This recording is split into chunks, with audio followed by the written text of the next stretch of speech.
mga kadora at nag-umpisa na ang ulan. At wala tayong payong.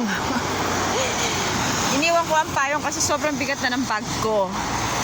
Ayan, nag-umpisa na. Di ba, pagkatapos ko dito sa isang service user ko namin, ay susunduin naman ako ng service namin.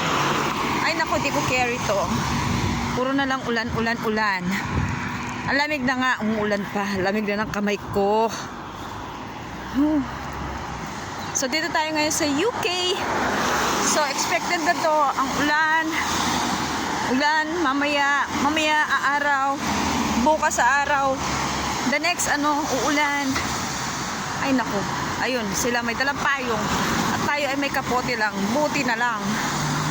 Buti na lang at hindi rin 3 degrees ngayon. So carry ko pa yung lamig. Pero itong ulan, ay naku, hindi ko na carry. Ay, sige na mga ka-vlog. Mga kadora, bye-bye.